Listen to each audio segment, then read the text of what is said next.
Bienvenue dans la troisième partie de la capsule sur l'utilisation d'Adobe Premiere pour vos projets vidéo. Dans cette troisième partie, nous allons aborder la timeline. Une timeline, de l'anglais ligne du temps, est un repère d'espace et de temps dans laquelle nous viendrons positionner nos éléments de notre montage. Par défaut, elle comprend 3 canaux vidéo et 3 audio. On peut bien évidemment en rajouter, mais 3 sont suffisamment nécessaires pour notre utilisation. Avant d'apprendre à agencer les éléments avec l'outil déplacement, il est primordial d'apprendre à se déplacer dans le temps. Pour ce faire, rien de plus simple. Vous pouvez voir une ligne bleue avec un petit marqueur à son sommet. Cette ligne s'appelle le repère temporel. La meilleure solution pour déplacer ce marqueur, c'est de faire glisser son petit marqueur ou de cliquer dans la petite règle dans la zone du marqueur. Si vous voulez lancer la lecture ou mettre en pause le montage, il vous suffit d'appuyer sur la touche Espace ou de cliquer sur le bouton Play de votre moniteur principal. Veillez cependant à bien sélectionner le panneau de la timeline ou de votre moniteur principal. Si vous avez sélectionné votre moniteur source, la lecture se fera sur celui-ci.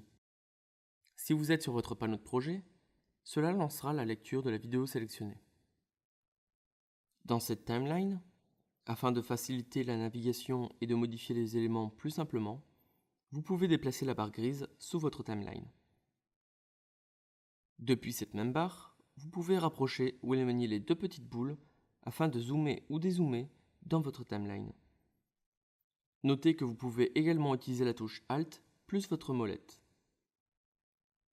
Pour déplacer vos éléments, utilisez simplement l'outil déplacement vu précédemment. Vous pouvez toujours agrandir ou raccourcir vos éléments via les extrémités de celui-ci. Une notion très importante dans la timeline est la notion de couche de calque. Un peu à la manière d'un Photoshop ou autre, votre vidéo est composée de plusieurs couches. Ici, nos 3 pistes vidéo correspondent à 3 calques. L'élément le plus en haut sera celui qui passera physiquement au-dessus de tous les autres. Pour que vous compreniez mieux, j'ai placé des éléments sur 3 couches différentes.